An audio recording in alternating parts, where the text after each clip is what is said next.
साथियों, आज हम कुछ PYQ यानी कि जो क्वेश्चंस हैं जो बार बार एग्जाम में पूछे जा रहे हैं, आज उनके बारे में डिस्कशन करने जा रहे हैं। और मुझे उम्मीद है ये सेशन काफ़ी पसंद आएगा। जो UPPCS और बहुत सारे एग्ज़ाम हैं जो कि उन सारे एग्ज़ामों में ये क्वेश्चंस देखने को मिलेंगे और प्रीवियस पूछे जा चुके हैं, इसलिए बहुत इंपॉर्टेंट है। और मुझे पूरी उम्मीद है कि ये हर एग्ज़ाम में आपके लगभग क्वेश्चंस जो कि आप लोगों को काम आएंगे। और तो उसी पर आज चर्चा करने जा रहे हैं। देखिए, ये चैप्टर 1 है, इसमें काफ़ी क्वेश्चंस हैं। मान के चलिए कॉन्स्टिट्यूशन डेवलपमेंट ऑफ इंडिया यानी कि भारत का संवैधानिक विकास, इंडियन कॉन्स्टिट्यूशन एंड पॉलिटी का हिस्टोरिकल बैकग्राउंड क्या था, इससे आपसे क्या क्वेश्चंस पूछे जाते हैं, ऐतिहासिक पृष्ठभूमि। तो देखिए, पहला क्वेश्चन है किस अधिनियम के द्वारा। देखिए, आप लोग कोशिश करिए, ये जो PDF है, ये जो क्लासेस हैं, काफ़ी टाइम लगता है बनाने में। और साथियों, इसलिए इसे लाइक ज़रूर कर दें और दोस्तों के साथ शेयर करें। साथियों, लाइक हम इसलिए बोल रहे हैं क्योंकि जब आप लाइक देंगे तो लगेगा कि हाँ, आपको पसंद आया। तो आप सेशन समाप्त हो जाने के बाद में आपको अच्छा लगे तो आप जरूर लाइक करें और सब्सक्राइब करें। तो चलिए, ज़्यादा टाइम वेस्ट न करते हुए हम सीधे क्वेश्चन पर आते हैं। किस अधिनियम के द्वारा अंग्रेजों ने अखिल भारतीय संघ प्रस्तावित किया? कौन सा अखिल भारतीय संघ प्रस्तावित किया? देखिए, ये क्वेश्चन पूछा जा रहा है, अखिल भारतीय संघ प्रस्तावित किया। देखिए, तो इंडियन काउंसिल अधिनियम 1892 या भारत सरकार अधिनियम 1909, 1919 और 1935। तो देखिए, ये 1935 से क्वेश्चन है कि अखिल भारतीय संघ प्रस्तावित किया गया। देखिए, 1919 अखिल भारतीय संघ प्रस्तावित किया गया। देखिए, इसके कुछ मेन इंपॉर्टेंट जो फैक्ट हैं वो हम आइए बात करते हैं। तो भारत सरकार अधिनियम 1935 में कुल धारा 321 धाराएं और 10 अनुसूचियां हैं। ठीक है। थोड़ा ये क्या, एक मिनट। तो देखिए, कह क्या रहा है, एक बार फिर से समझिए कि 1935 अधिनियम के अंतर्गत कुल धाराएं 321 और अनुसूचियां कितनी, 10 अनुसूचियां थी। इसकी मुख्य विशेषताएं क्या है? पहली चीज, केंद्र में द्वैध शासन देखने को मिलता है, डायरकी सिस्टम जो कि सेंटर में देखने को मिलता है। और दूसरा, अखिल भारतीय संघ की व्यवस्था देखने को मिलती है। थोड़ा सा अखिल भारतीय संघ की व्यवस्था देखने को मिलती है, जिसका निर्माण ब्रिटिश भारत ने प्रांतों, चीफ कमिश्नर जो प्रांत हैं, और देसी रियासतों से मिलकर बनना था, लेकिन लागू नहीं हो सकी क्योंकि देसी रियासतों का संघ शामिल होना एक वैकल्पिक था, अनिवार्य नहीं। आप समझ रहे हैं कि अखिल भारतीय संघ की व्यवस्था जिसका निर्माण ब्रिटिश भारत ने भारत के प्रांतों और चीफ कमिश्नरी प्रांतों, केवल कौन से, भारतीय ब्रिटिश भारत के प्रांत और चीफ कमिश्नरी प्रांत तथा देसी रियासत, ये तीनों मिल करके बनाना था, लेकिन लागू नहीं हो सका। लागू इसलिए नहीं हो सका क्योंकि देसी रियासतों का संघ में शामिल होना एक वैकल्पिक था, ऑप्शनल था, अनिवार्य नहीं था। अगर अनिवार्य होता तो सब लोग शामिल हो जाते और अखिल भारतीय संघ की व्यवस्था लागू हो जाती। देखिए, प्रांतों में डायरकी सिस्टम को समाप्त करके अब प्रांतीय स्वायत्तता की व्यवस्था की गई और 1937 में लागू हुई, जो कि 1937 में लागू हुई। और दूसरी चीज, प्रांतीय मंडल का विस्तार किया गया और प्रांतों में 11 में से 6 विधानमंडल में द्विसदनीय व्यवस्था थी। देखिए, 11 में से 6 विधानमंडलों में द्विसदनीय थे, बाकी सब में क्या थी, एक सदनीय। तो केंद्रीय विधानमंडल के सदस्यों की संख्या में वृद्धि की गई, ये चीज है। और दूसरी चीज की, प्रांतों में मताधिकार का जो है विस्तार किया गया। कहाँ पर? प्रांतों में।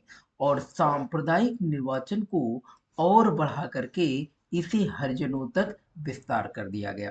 यानी कि 1935 से पहले हरिजन तक विस्तार ही नहीं था। यानी कि सिख थे, हिंदू थे, मुस्लिम थे, तो और एंग्लो इंडियन।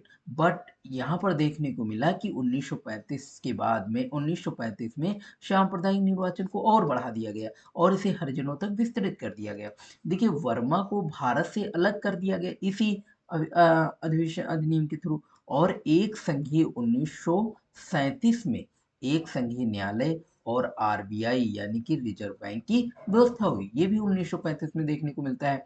एक संघीय व्यवस्था 1937 और जो है 1937 और यानी कि संघीय व्यवस्था, और दूसरी चीज कि आरबीआई की व्यवस्था की गई। शक्तियों का विभाजन 3 सूचियों में किया गया, वो संघ सूची, राज्य सूची और समवर्ती सूची। अवशिष्ट शक्तियां गवर्नर जनरल के पास ही रखी गई। ठीक है, अवशिष्ट शक्तियां जो कि गवर्नर जनरल के पास रखी गई। तो ये वेरी मोस्ट इंपॉर्टेंट, ये फैक्ट इसलिए इंपॉर्टेंट रहेगा क्योंकि इसमें हम हजारों क्वेश्चंस का डिटेल आप लोगों तक पहुंचाते रहेंगे। एक क्वेश्चन जब आप पढ़ेंगे तो उसके बारे में एक्सप्लेनेशन जो कि बेहद इंपॉर्टेंट है, ये जो है ये कई एग्जामों में पूछा जाता है। तो एक्सप्लेनेशन पे आप बेहद ध्यान दें, जो हम एक्सप्लेनेशन बता रहे हैं। और मुझे पूरी उम्मीद है, आप इतना मान के चलिए कि अगर एक्सप्लेनेशन पर विशेष ध्यान दे रहे हैं तो शायद ही कोई क्वेश्चन जो आप तक शायद ही कोई क्वेश्चन छूट जाए। देखिए, इस अधिनियम के द्वारा स्थापित अवशिष्ट शक्तियां किसे दी गई? अभी हमने बताया किसको? गवर्नर जनरल को दी गई। और क्या, इस अधिनियम के द्वारा भारत में एक संघीय व्यवस्था, किस अधिनियम के द्वारा संघीय न्यायालय की स्थापना हुई? तो ये भी क्या है? उन ये भी क्या है? उपयुक्त में से कोई नहीं, क्योंकि 1935 में कहीं दिख रहा है? नहीं दिख रहा। तो जाहिर सी बात, संघीय न्यायालय की स्थापना कब हुई? संघीय न्यायालय 1935 में। अब देखिए, ये किस अधिनियम के अंदर वर्मा को भारत से अलग कर दिया गया? तो ये भी पॉइंट अगर आपने ध्यान से पढ़ा होगा तो ये भी क्वेश्चन आपको मिल जाएगा। और 1935 के अधिनियम में उल्लिखित था, क्या उल्लिखित था? यानी कि प्रांतीय स्वायत्तता देखने को मिली थी, और संघीय व्यवस्था भी देखने को मिली थी, और सांप्रदायिक प्रतिनिधित्व भी देखने को मिला था। यहाँ पर हरिजनों को तक बढ़ा दिया जाता है। और प्रांतीय स्वायत्तता देखने को मिली, प्रांतों में डायरकी सिस्टम समाप्त करके स्वायत्तता लागू कर दी गई, है ना। और संघीय व्यवस्था भी देखने को मिली। तो ये सारी चीजें ABCD, ये तीनों जो है सत्य हो जाए, ABC सत्य हो जाएंगे, इसलिए डी ऑप्शन करेक्ट होगा। ठीक है। अब देखिए, 1919 का मार्ले मिंटो 1919 आधारित था। देखिए, मार्ले मिंटो सुधार पर या मॉन्टेग्यू चेम्सफोर्ड पर, रैमजे मैक्डोनाल्ड नेहरू रिपोर्ट। तो देखिए, 1919 अधिनियम में क्या, 1919 अधिनियम को मॉन्टेग्यू चेम्सफोर्ड सुधार के नाम से जाना जाता है, क्योंकि मॉन्टेग्यू जो थे वो भारत के सचिव थे, और चेम्सफोर्ड उस समय भारत के क्या रहे? वायसराय। तो देखिए, ये वायसराय हो गए चेम्सफोर्ड, और ये क्या हो गया? मॉन्टेग्यू, ये सचिव हो गए। सचिव और वायसराय मिल करके ये जो है देखने को मिलता है मॉन्टेग्यू चेम्सफोर्ड रिपोर्ट। अब आप लोग बताएं, मार्ले मिंटो सुधार, तो मार्ले मिंटो कौन थे और मार्ले कौन थे? तो जैसे इसमें हमने बताया कि चेम्सफोर्ड क्या है? वायसराय। और मॉन्टेग्यू कौन है? ये भारत सचिव है। तो इन्होंने एक रिपोर्ट तैयार करी थी, भारत सरकार अधिनियम 1919 इसी रिपोर्ट पर आधारित था। ठीक है। अब देखिए, संविधान सभा का प्रथम सत्र कब चालू हुआ? तो प्रथम सत्र यानी कि 9 दिसंबर 1946। देखिए, प्रथम बैठक 9 दिसंबर 1946 को नई दिल्ली के काउंसिल चेंबर के पुस्तकालय भवन में हुई थी। कहाँ हुई थी? काउंसिल चेंबर के पुस्तकालय भवन में। सभा के वरिष्ठतम सदस्य सच्चिदानंद सिन्हा, डॉक्टर सच्चिदानंद सिन्हा को सभा का अस्थायी अध्यक्ष चुना गया था। तो आप लोग जानते हैं कि अस्थायी नहीं चुना गया था, तो अस्थायी अध्यक्ष किन्हें चुना गया था? तो डॉक्टर राजेंद्र प्रसाद। ठीक है। तो ये बात 9 दिसंबर 1944 को प्रथम बैठक हुई थी। और 11 दिसंबर 1944 को कौन सी हुई थी? वो आप लोग जानते ही हैं। ठीक है। देखिए, थोड़ा बहुत आप लोग पढ़ते भी रहे, ये जो जब आप पढ़ेंगे नियम और ये सारी चीजें, तो हिस्टोरिकल बैकग्राउंड, तो हालांकि हम इतना पढ़ा दे रहे हैं कि ये जो इम्पोर्टेंट फैक्ट है ये आपके एग्जाम में हर बार पूछे गए हैं। देखिए, गवर्नर जनरल की का पद पहली बार किस अधिनियम के अंतर्गत बनाया गया? गवर्नर जनरल का पद पहली बार किस अधिनियम के अंतर्गत बनाया गया? तो गवर्नर जनरल का पद, देखिए 1773 का रेगुलेटिंग एक्ट के अधिनियम के अंतर्गत, तो देखिए गवर्नर जनरल के पद पहली बार किस अधिनियम, तो पहली बार, क्योंकि यहाँ पर क्या देखने को मिला, गवर्नर, पहले गवर्नर होता था, बट 1773 में क्या देखने को मिला कि गवर्नर जनरल देखने को मिला। अच्छा, रीजन क्या था गवर्नर जनरल बनने का? गवर्नर जनरल बनाने का रीजन था क्योंकि बंगाल का, पहले बंगाल का गवर्नर होता था, अब मद्रास और मुंबई की प्रेसिडेंसियाँ बंगाल के अधीन कर दी गई। तो देखिए 1773 के रेगुलेटेड एक्ट के तहत बंगाल के गवर्नर को बंगाल का गवर्नर जनरल बना दिया गया। और रीजन क्या था इस एक्ट के तहत? वॉरेन हेस्टिंग जो कि बने governor general, Warren Hastings Bengal के पहले गवर्नर जनरल बने। ध्यातव्य है कि 1833 के अधिनियम के तहत बंगाल के गवर्नर जनरल को भारत का गवर्नर जनरल बनाया गया। देखिए 1833 का जब चार्टर एक्ट ध्यान देते हैं, तो चार्टर एक्ट जब 1833 वाला आता है तो उसमें बंगाल के जो गवर्नर जनरल ये फिर चेंज होता है और पूरे भारत का, संपूर्ण भारत का गवर्नर जनरल बना दिया जाता है। और लॉर्ड विलियम बेंटिंग क्या थे? भारत के प्रथम गवर्नर जनरल। तो इस एक्ट के तहत लॉर्ड विलियम बेंटिंग 1833 के तहत भारत के प्रथम गवर्नर जनरल थे। तो ये बात आप याद रखेंगे। तो अभी हमने बताया कि गवर्नर जनरल बनाया गया और बंगाल के अधीन कौन सी, भारत, मद्रास और मुंबई की प्रेसिडेंसियां इनके अधीन कर दी गई थी। देखिए बंगाल के गवर्नर जनरल, बंगाल का गवर्नर जनरल भारत का गवर्नर जनरल बनाया गया। अभी आपने देखा कि 1833 के चार्टर अधिनियम के अंतर्गत। और क्या है, किस अधिनियम के अंतर्गत कलकत्ता में सुप्रीम कोर्ट की स्थापना हुई? भैया सुप्रीम कोर्ट आपको पता होगा 1773 में, तो 1773 के रेगुलेटिंग एक्ट में सुप्रीम कोर्ट की स्थापना हुई। तो आपने देखा 1773 एक्ट में क्या क्या फैक्ट है, कुछ फैक्ट आपको याद भी होंगे कि बंगाल का गवर्नर को गवर्नर जनरल 1773 के एक्ट में बनाया गया और कलकत्ता में सुप्रीम कोर्ट की स्थापना भी इसी के अंतर्गत 1773 के अंतर्गत हुई। और भी कई चीजें जो कि सामने आती रहेंगी धीरे धीरे करके। देखिए तो सर्वोच्च न्यायालय 1774 में हालांकि स्थापना हुई। सर्वप्रथम रेगुलेटिंग अधिनियम 1773 के द्वारा कलकत्ता बंगाल में 1774 में एक सर्वोच्च न्यायालय की स्थापना हुई। किस एक्ट के अंतर्गत? तो 1773 एक्ट के अंतर्गत। ठीक है, अब देखिए पार्लियामेंट सुधार अधिनियम के प्रमुख प्रावधान कौन नहीं है? देखिए कौन है ये तो आपको पता ही होंगे, लेकिन कौन नहीं है ये भी अक्सर पूछ लिया जाता है। जब पता है तो आपको नहीं है निकालने में देर नहीं लगेगी। तो मार्ले मिंटो सुधार अधिनियम के अंतर्गत क्या था? मार्ले मिंटो सुधार अधिनियम के अंतर्गत परिषद केंद्रीय विधान परिषद में निर्वाचित सदस्यों को स्थान प्राप्त था। निर्वाचित सदस्यों को स्थान प्राप्त था जिनकी संख्या 16 से बढ़कर 60 कर दी गई। ये बात आप समझ रहे हैं कि केंद्रीय विधान परिषद, पार्लियामेंटो सुधार अधिनियम में केंद्रीय विधान परिषद में जो निर्वाचित सदस्य थे उनको स्थान प्राप्त था और उनकी संख्या 16 से बढ़कर कितनी हो गई थी? 60 हो गई थी। तो ये प्रावधान कहीं देखने को मिलता है? देखिए निर्वाचित सदस्यों को स्थान नहीं, ये गलत है। तो बाकी सब क्या है, केंद्रीय परिषदों, विधान परिषद जो थे उनके आकार में वृद्धि की गई थी, बिल्कुल सही है। और केंद्रीय विधान परिषदों में सरकारी बहुमत, ये भी सही है। और सांप्रदायिक व पृथक निर्वाचन पद्धति भी यहाँ पर देखने को मिलती है पार्लियामेंट सुधार अधिनियम में। ठीक है, 1919 में। किस अधिनियम के अंतर्गत, निम्नलिखित में से कौन से अधिनियम ने ब्रिटेन में एक ऐसे नियंत्रण बोर्ड की स्थापना का प्रावधान किया जिसके माध्यम से ब्रिटिश सरकार भारत में ईस्ट इंडिया कंपनी की दीवानी और दीवानी, सैनिक, राजस्व संबंधी सभी मामलों पर पूरी तरह नियंत्रण रख सके? तो ये चीज क्या था? देखिए एक सेकेंड, हाँ ओके। देखिए क्या था कि यहाँ पर क्या है कि पीट्स इंडिया एक्ट जो था उसके अंतर्गत देखिए क्या होता है।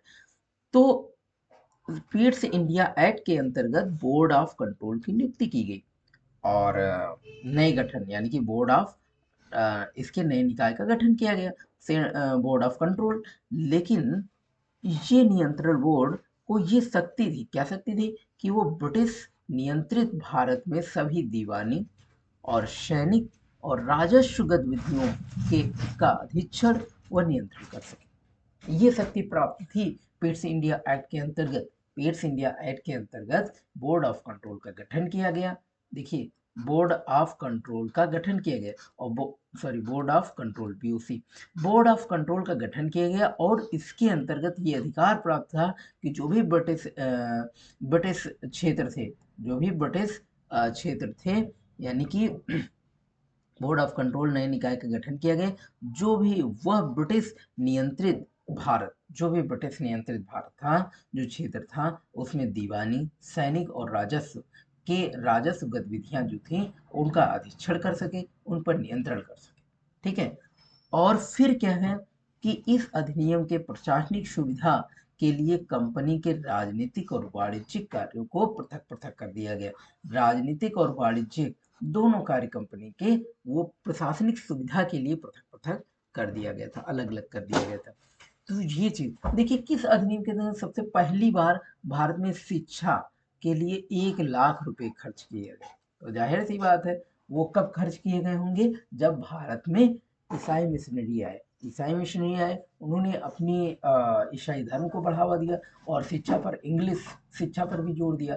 तो जाहिर सी बात है वो उसी शिक्षा को प्रोत्साहन के लिए जो है 1 लाख रुपए दिए गए होंगे। तो देखिए, चार्टर एक्ट जो 1813 है, इसी के अंतर्गत के अंतर्गत गवर्नर जनरल को ये अधिकार दिया गया कि 1 लाख रुपए भारतीय साहित्य के पुनरुत्थान और स्थानीय विद्वानों के प्रोत्साहन के लिए और विज्ञान उन्नति के लिए खर्च करें। ये प्रोत्साहन था 1 लाख रुपए देने का। और लेकिन वहां पर क्या था कि इसी के अंतर्गत हम देखते हैं कि ईसाई मिशनरी भी, क्रिश्चियन भी, ईसाई मिशनरी जो थे वो भी भारत में आ गए और अपने धर्म को प्रसारित करने लगे थे। तो कहीं ना कहीं ये भी हो सकता है और इंग्लिश शिक्षा को भी बढ़ावा दिया जा रहा था। देखिए, तो हालांकि कहा कुछ जाता है लेकिन किया कुछ जाता है, तो ये आप समझ लीजिए वही चीज हो रहा था ब्रिटिश गवर्नमेंट में। तो ये कहा गया था कि भारतीय साहित्य के पुनरुत्थान और स्थानीय विद्वानों को प्रोत्साहन के लिए दिया जा रहा है और विज्ञान की उन्नति के लिए खर्च करना चाहिए। देखिए, इस अधिनियम में से किस अधिनियम द्वारा गवर्नर जनरल की परिषद में एक विधि सदस्य अभिवृद्धि होगी, मतलब विधि सदस्य को एक रखा जाएगा। तो किस अधिनियम के अंतर्गत ये चीज हुई थी? तो चार्टर एक्ट 1833 में हम देखते हैं कि गवर्नर जनरल की जो परिषद थी उसमें एक विधि सदस्य, यानी कि 4 सदस्य, जिसमें एक विधि सदस्य का होना अनिवार्य कर दिया गया था। तो ये भी देखने को मिलता है। और देखिए, यूपी पीसीएस प्री में पूछा गया ऑप्शनल पॉलिटिकल साइंस में। तो देखिए, वही कार्यकारिणी में एक नए कानूनी सदस्य, विधि सदस्य की वृद्धि की गई और वह ला मेंबर लॉर्ड मैकाले थे। तो ये अधिनियम में कौन से लॉर्ड मैकाले आए? विधि सदस्य के रूप में लॉर्ड मैकाले की नियुक्ति हुई। देखिए, कंपनी के व्यापारिक और राजनीतिक कार्यों को अलग अलग कर दिया गया। व्यापारिक और राजनीतिक कार्यों को अलग कर दिया किस एक्ट के माध्यम से? तो किस एक्ट के माध्यम से? आपको जो है 17, ये क्या है, कोई नहीं, इनमें से कोई नहीं। इनमें देखो, कोई मिल रहा है 1813 नहीं, 1831 नहीं, 1861 नहीं। तो देखिए किसके अंतर्गत? तो जो 1733 का, 1773 का जो रेगुलेटिंग एक्ट था, उनके दोषों को सुधारने के लिए प्रधानमंत्री पीट द पंगर ने 1784 में ब्रिटिश संसद में एक प्रस्ताव प्रस्तुत करवाया और पीट से इंडिया एक्ट, जिसे 1784 का पीट से इंडिया एक्ट के रूप में जाना जाता है। और इसी एक्ट के द्वारा पहली बार ब्रिटिश अधिकृत प्रदेश शब्द का प्रयोग किया गया और साथ ही कंपनी के वाणिज्यिक एवं राजनीतिक कार्यों को अलग अलग कर दिया गया। तो ये आप समझिए कि वो कौन था? वो पीट्स इंडिया एक्ट ही था 1784। और ये क्या आया? ये बोला गया कि ये जो है सुधार करने के लिए आ रहा है। जो 1773 का जो रेगुलेट किया गया रेगुलेटिंग एक्ट, उसको, उसमें कुछ दोष हैं, उनको सुधार करने के लिए पिट्स इंडिया एक्ट जो है पारित हुआ। कहाँ पर? लंदन में सबसे पहले इसे ब्रिटिश संसद में पेश करवाया गया 17 में। पीट द पंगर जो कि ब्रिटिश प्रधानमंत्री थे, उन्होंने इसे पेश करवाया था और तब जाकर के ये जो है ब्रिटिश अधिकृत प्रदेश शब्द का प्रयोग किया गया और उनके कार्यों को अलग किया गया। देखिए, पहली बार भारतवासियों को अपने देश के प्रशासन में कुछ हिस्सा लेना संभव बना है। तो किस अधिनियम के अंतर्गत पहली बार भारतवासियों को अपने देश के प्रशासन में, मतलब ये कब जो है ये चीज हुआ कि अब जो है भारतीय भी शासन कर सकते हैं भारतवासी। तो देखिए, इंडियन काउंसिल एक्ट 1861, भारत परिषद अधिनियम 1861 के द्वारा वायसराय कैनिंग कैनिंग ने कुछ भारतीयों को विस्तारित परिषद में गैर सरकारी सदस्य के रूप में नियुक्त किया। तो यहाँ से शुरुआत हुई, देखने को मिला कि जो भारतीय मेंबर हैं वो अब उनकी परिषद में गैर सरकारी सदस्य के रूप में नियुक्त किए गए थे। तो यहाँ से शुरुआत हो गई कि अब जो है वो प्रशासन में हिस्सा ले पाएंगे, भारतवासी प्रशासन में हिस्सा ले पाएंगे। ये न्यू यहाँ से बनी। 1861 में के अधिनियम की प्रमुख विशेषताएं भाई साहब क्या थी? तो पहले तो विशेषताएं हम अच्छे से पढ़ लेते हैं, जिससे सारे ऑप्शनल आपके निकल आएंगे। देखिए, अधिनियम 1861 के अधिनियम में वायसराय को अध्यादेश जारी करने का अधिकार प्रदान किया गया। ये बहुत ही बड़ी बात है। 1861 में वायसराय को अध्यादेश जारी करने का अधिकार प्राप्त कर दिया गया, और इस अध्यादेश की अवधि मात्र 6 महीने भी। अभी भी अध्यादेश जारी करने का अधिकार है। तो किसे है ये आप लोग कमेंट के माध्यम से बताएंगे, और कितना है, कितनी अवधि है, ये भी आप बताएंगे। देखिए, इसके द्वारा कानून बनाने की प्रक्रिया में भारतीय प्रतिनिधियों को शामिल करने की शुरुआत हुई। 1862 में लॉर्ड कैनिंग ने 3 भारतीयों को, जो कि पहले बनारस के राजा, दूसरे पटियाला के महाराजा और तीसरे शर दिनकर राव, इनको विधानसभा में पहली बार मनोनीत किया गया। बात आप समझ रहे, मनोनयन हुआ, मनोनीत किया गया, न कि इनको निर्वाचित किया गया। तो ये बात आप याद रखेंगे कि कानून बनाने की जो प्रक्रिया थी उसमें 1861 के अंतर्गत जो शुरुआत हुई थी भारतवासियों को प्रशासन करने की, वो शुरुआत हुई, और वो देखने को मिला कि भारतीय प्रतिनिधि कौन, 3 प्रतिनिधि 1862 में लॉर्ड कैनिंग ने 3 भारतीयों को प्रतिनिधि के रूप में लिया। एक तो बनारस के राजा, दूसरे पाटियाला के राजा, और तीसरे सर दिनकर राव को विधान परिषद में मनोनीत किया गया। देखिए, इस अधिनियम के अंतर्गत मुंबई और मद्रास की प्रेसिडेंसियों को विधायी शक्तियां पुनः देकर विकेंद्रीकरण की प्रक्रिया की शुरुआत करी गई, और किंतु सभी प्रांतों में यह अधिकार नहीं था। केवल मद्रास और मुंबई की प्रेसिडेंसियों में यह अधिकार दिया गया। और क्या किया गया? देखिए, बंगाल, उत्तर पश्चिमी सीमा प्रांत, पंजाब में क्रमशः 1862, 1866, 1897 में विधान परिषदों का गठन हुआ। तो ये आपको देखने को मिलता है कि बंगाल में, उत्तर पश्चिम सीमा प्रांत में और पंजाब में जो विधान परिषद उनका गठन हुआ 1862, 1866, 1897, ये भी गठन देखने को मिलता है। और क्या हुआ? देखिए, चलिए अगले क्वेश्चन पर आते हैं। हाँ, और क्या हुआ? कुछ और भी चीजें हुई, जो कि इसी अधिनियम के अंतर्गत उच्च न्यायालय संस्था का सर्वप्रथम गठन 1862 में हुआ, जिसमें कलकत्ता, मुंबई, मद्रास में की गई। तो उच्च न्यायालय बनाए गए। तो इसी अधिनियम के अंतर्गत 1861 के अंतर्गत जो है भारत में उच्च न्यायालय संस्था बनाई गई, और सर्वप्रथम इसका गठन 1862 में हुआ, और कलकत्ता, मुंबई, मद्रास में किया गया, जिसमें 1866 में चौथे उच्च न्यायालय की स्थापना 1866 इसी के अंतर्गत चौथे उच्च न्यायालय की स्थापना भी हुई इलाहाबाद में, जो कि देखने को मिली। ठीक है, तो हाई कोर्ट की भी स्थापना हुई 1862 में, जो है गठन किया गया कलकत्ता, मुंबई, मद्रास में, और 1866 में चौथे हाई कोर्ट की स्थापना हुई इलाहाबाद में। ठीक है, गवर्नर जनरल की परिषद में वृद्धि करके पहली बार एक अलग विधायी मिशनरी निर्मित की गई। तो ये 1853 में हुआ, एक विधायी मिशनरी जो है 1853 में चार्टर अधिनियम के अंतर्गत हुई। अब देखिए, एक मतलब एक क्या थी, पहली बार गवर्नर जनरल की परिषद में विधायी और प्रशासनिक कार्यों को अलग किया गया। तो आपने देखा था, क्या देखा था आपने कि आपने अभी थोड़ी देर पहले क्वेश्चन ये देखा था कि देखिए, ये देखिए, अभी आपने देखा था कि चार्टर अधिनियम 1833 के द्वारा गवर्नर जनरल की कार्यकारिणी में उनकी परिषद में एक नए कानूनी सदस्य यानी कि विधि सदस्य जो कि लॉ मेंबर की नियुक्ति हुई थी और लॉर्ड मैकाले के रूप में। अब आप देख रहे हैं कि जब 20 साल बाद एक चार्टर एक्ट आता है 1853, तो उसमें ये देखने को मिलता है कि अब जो है पहली बार विधायी और जो प्रशासनिक इन कार्यों को अलग अलग कर दिया गया और विधायी मिशनरी निर्मित एक अलग विधायी मिशनरी निर्मित की गई, यूं आप समझें। ठीक है। अब देखिए, निम्नलिखित में भारतीय स्वतंत्रताओं का अधिकार पत्र किसे कहा जाता है? देखिए, महारानी की घोषणा 1858 में जो हुई उसे जो है भारतीय स्वतंत्रताओं का अधिकार पत्र कहते हैं। भारतीय स्वतंत्रताओं का अधिकार पत्र कहते हैं।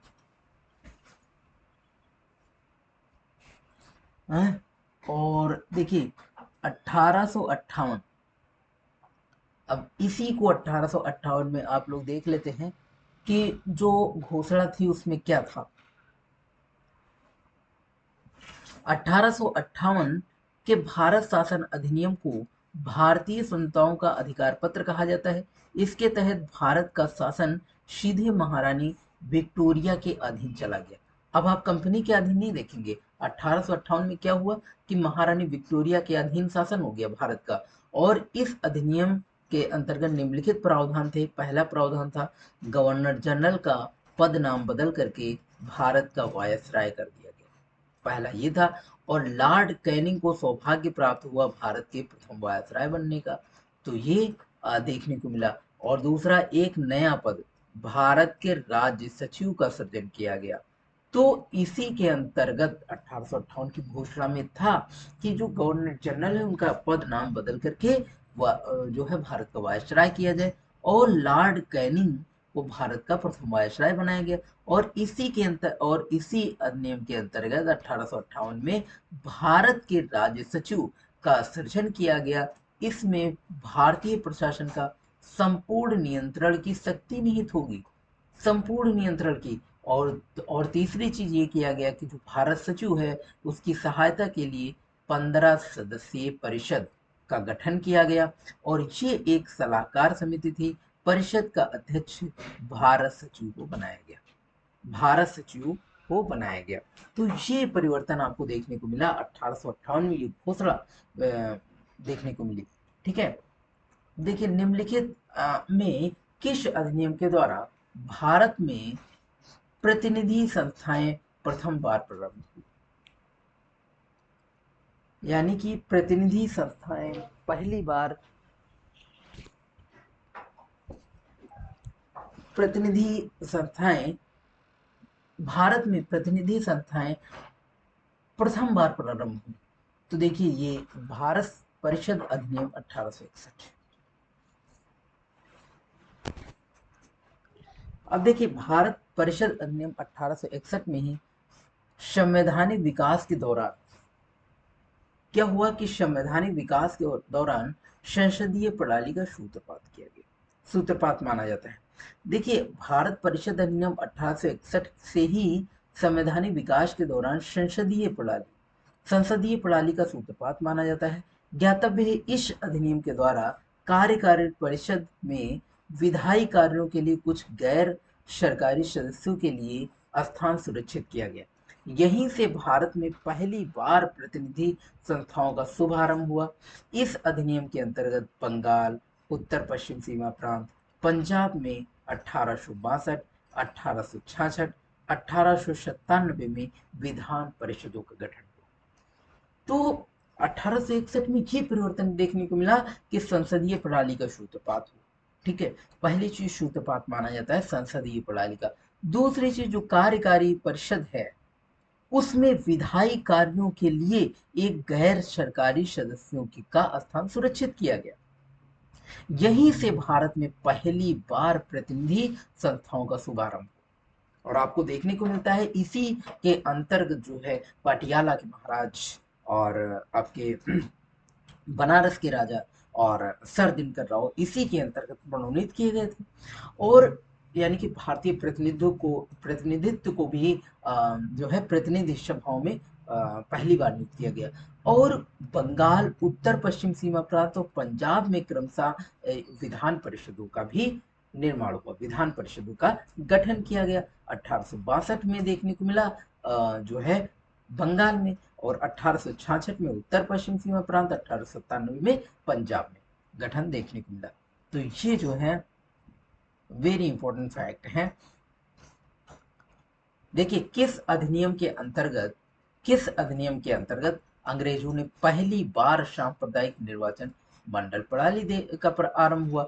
देखिए सांप्रदायिक निर्वाचन प्रणाली भारत सरकार अधिनियम 1909, जो कि मार्ले मिंटो सुधार अधिनियम के नाम से जाना जाता है, मार्ले मिंटो सुधार। और इसमें सर्वप्रथम सांप्रदायिक निर्वाचन मंडल प्रणाली का प्रारंभ हुआ।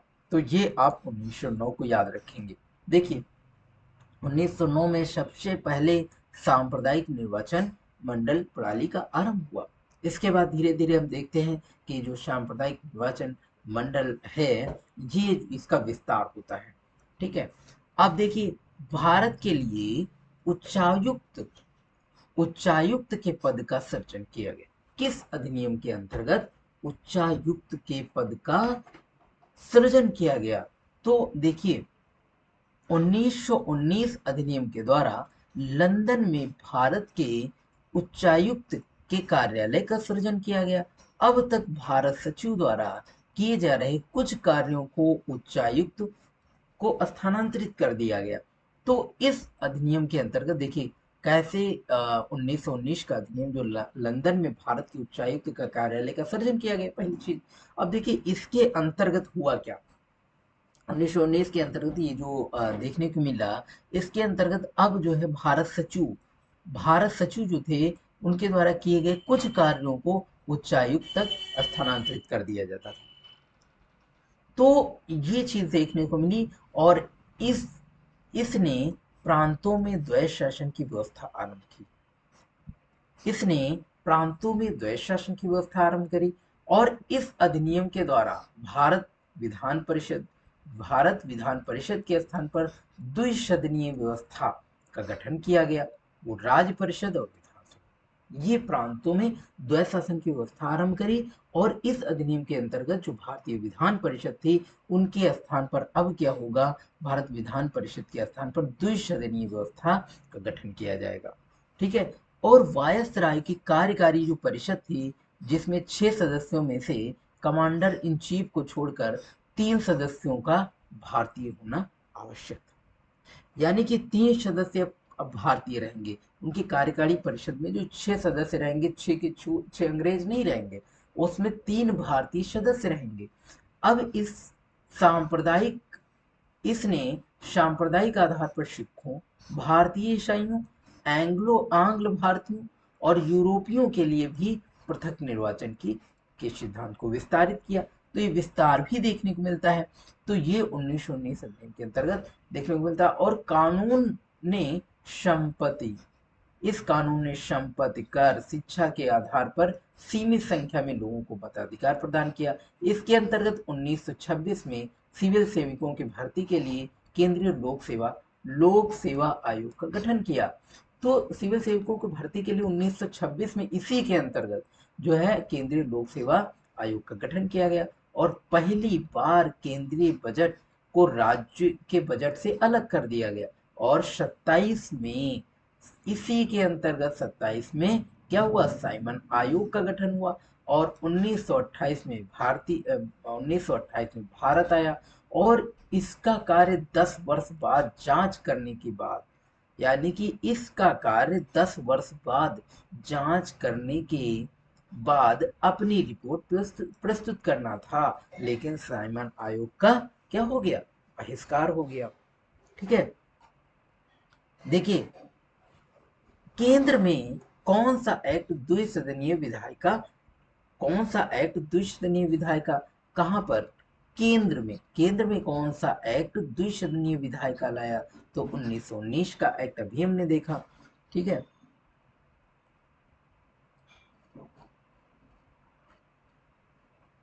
और देखिए मॉन्टेग्यू चेम्सफोर्ड प्रस्ताव 1919 कि प्रमुख अनुशंसा क्या थी? तो प्रमुख अनुशंसा क्या थी? प्रांतीय शासन पर जन सामान्य का सीमित नियंत्रण। ये जो है प्रांतीय शासन पर जन सामान्य का सीमित नियंत्रण था। और 1919 अधिनियम की प्रस्तावना में निम्न बातें थी। तो 1919 अधिनियम के अंतर्गत मुख्य उद्देश्य क्या था? प्रशासन में भारतीयों का संपर्क बढ़ाना था। भले जी, इसका 1919 अधिनियम का मुख्य उद्देश्य क्या था? कि प्रशासन में भारतीयों का संपर्क बढ़ाना था, स्वशासन की संस्थाओं का विकास करना था और उत्तरदायी सरकार की स्थापना करना था। प्रशासन में भारतीयों के संपर्क के अंतर्गत वायसराय की कार्यकारी परिषद के 6 सदस्यों में से कमांडर इन चीफ को छोड़कर 3 सदस्यों का भारतीय होना आवश्यक था। तो ये भी देखने को मिला कि वायसराय की जो कार्यकारी परिषद है जिसमें 6 सदस्य हैं, उसमें 6 सदस्यों में 3 सदस्य भारतीय होने चाहिए। तो ये कार्यकारी परिषद में बदलाव देखने को मिला। देखिए 20 अगस्त 1917 के सुधारों की घोषणा को जाना जाता है। तो क्या जाना जाता है? ये जाना जाता है मॉन्टेग्यू घोषणा के नाम से। मॉन्टेग्यू घोषणा के नाम से जाना जाता है। 20 अगस्त 1917 के सुधारों की घोषणा को जाना जाता है तो मॉन्टेग्यू घोषणा के नाम से जाना जाता है। देखिए 20 अगस्त 1917 के सुधारों को मॉन्टेग्यू सुधार के नाम से जाना जाता है। मॉन्टेग्यू ने 20 अगस्त 1917 को कॉमन सभा से अंग्रेजी सरकार के उद्देश्य पर एक महत्वपूर्ण घोषणा की। उन्होंने कहा, कौन कौन कहता है? देखिए मॉन्टेग्यू, ये जो है 20 अगस्त 1917 में कॉमन सभा से अंग्रेजी सरकार के उद्देश्य पर एक महत्वपूर्ण घोषणा की। मॉन्टेग्यू ने क्या घोषणा करी? तो उन्होंने कहा, महामहिम सम्राट की सरकार की नीति जिससे भारत सरकार भी पूर्णतः सहमत है, ये है कि भारतीय शासन के प्रत्येक विभाग में भारतीयों का संपर्क उत्तरोत्तर बढ़े, स्वशासी प्रशासनिक संस्थाओं का धीरे धीरे विकास हो, जिससे आधिकारिक प्रगति करते हुए उत्तरदायी प्रणाली भारत में स्थापित हो। ये अंग्रेजी साम्राज्य के विभिन्न अंग के रूप में आगे बढ़े। ये मॉन्टेग्यू ने घोषणा 1917 में करी। तो मॉन्टेग्यू सुधार के नाम से इसे जाना जाता है। और क्यों सुधार के नाम से जाना जाता है? क्योंकि मॉन्टेग्यू ने ये घोषणा करी थी। तो मानले मिंटो सुधार जो है 20 अगस्त 1917 को घोषणा हुई थी। देखिए कौन सा एक सही क्वेश्चन ये पूछा जा रहा है, भारतीय संविधान में मूल अधिकारों को शामिल करने के लिए नेहरू रिपोर्ट ने समर्थन किया था, या फिर भारत सरकार अधिनियम 1935 ने मूल अधिकारों को प्रश्न किया, या फिर अगस्त प्रस्ताव 1940 में मूल अधिकार शामिल किए गए, या फिर क्रिप्स मिशन 1942 में मूल अधिकारों को प्रश्न किया गया। तो कौन, यानी कि क्वेश्चन नंबर ऑप्शन ए, जो कि मूल अधिकारों को शामिल करने के लिए नेहरू रिपोर्ट ने समर्थन किया था। तो भारतीय संविधान में मूल अधिकारों को शामिल करने में सबसे बड़ा योगदान युग है नेहरू रिपोर्ट का। नेहरू रिपोर्ट ने जो है इसका क्या किया था? समर्थन किया था। देखिए देखिए सर्वदलीय सम्मेलन द्वारा नेहरू समिति यानी कि 1928 ने जिस भावी संविधान के रूप में संस्तुत की, उसमें मौलिक अधिकार नहीं थे। उसमें क्या थे? मौलिक अधिकार नहीं थे। 1946 में कैबिनेट मिशन ने इस बात को स्वीकार किया कि भारत के संविधान में मौलिक अधिकार की लिखित गारंटी देना आवश्यक है। कैबिनेट मिशन ने अन्य बातों के साथ साथ मौलिक अधिकारों पर भी रिपोर्ट देने के लिए एक सलाहकार समिति के गठन की सिफारिश करी थी।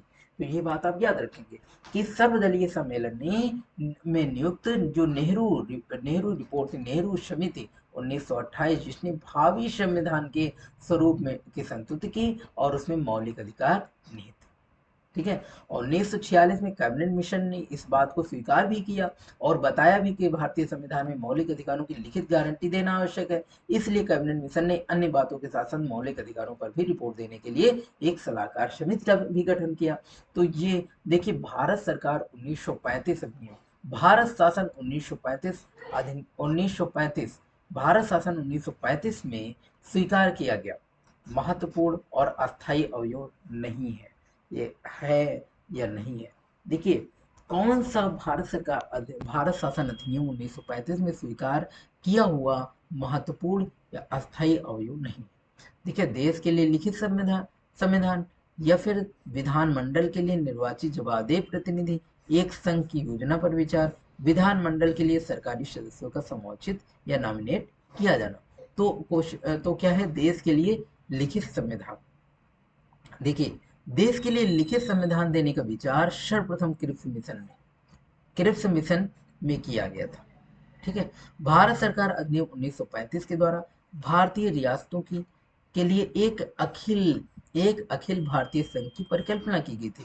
तो ये देखने को मिलता है कि सर्वप्रथम क्रिप्स मिशन के अंतर्गत लिखित संविधान देने की बात करी थी। और 1935 का जो शासन अधिनियम है उसमें भारतीय रियासतों की एक अखिल भारतीय संघ की परिकल्पना की गई। कौन से? अखिल भारतीय संघ की परिकल्पना की गई।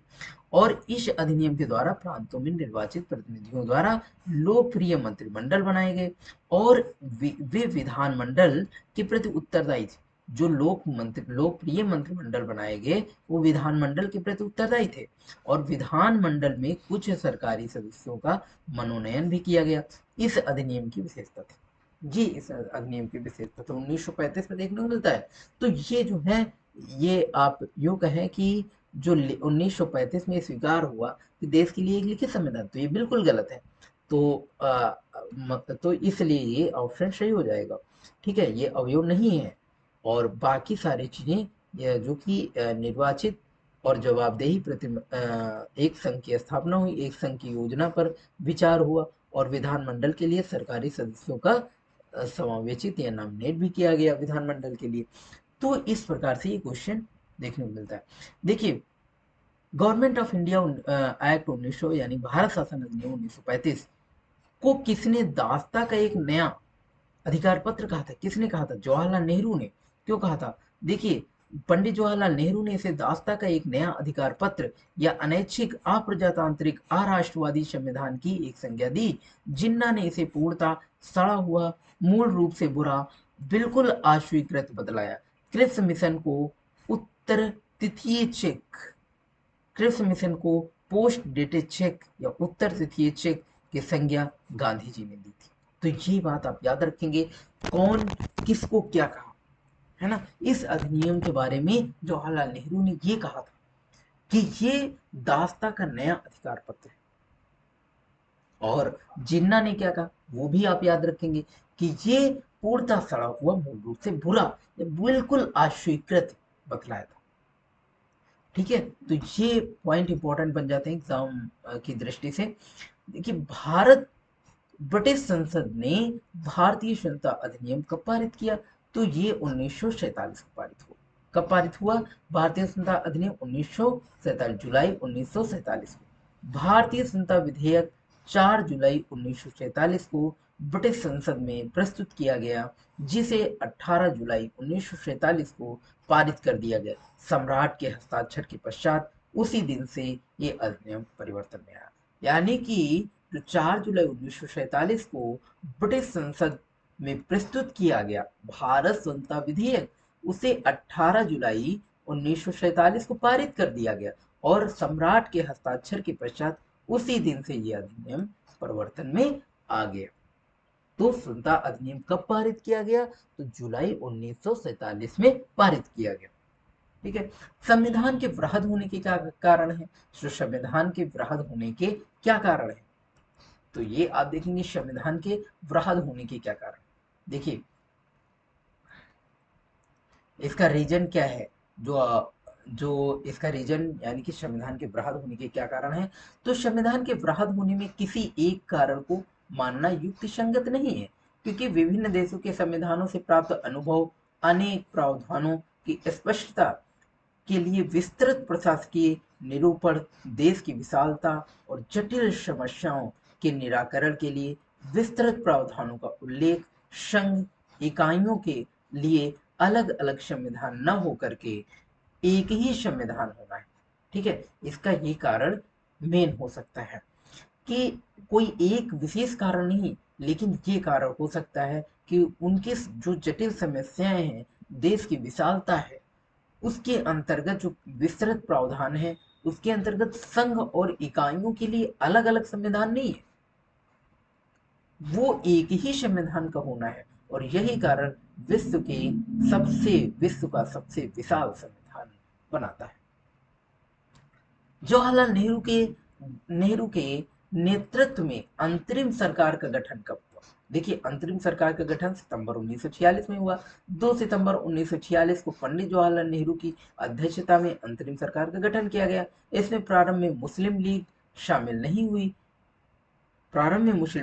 नहीं हुई किंतु बाद में 26 अक्टूबर 1946 को 5 सदस्यों को शामिल करते हुए अंतरिम सरकार का पुनर्गठन किया गया। तो देखिए, 2 सितंबर 1946 को जो है नेहरू की अध्यक्षता में अंतरिम सरकार का गठन किया गया।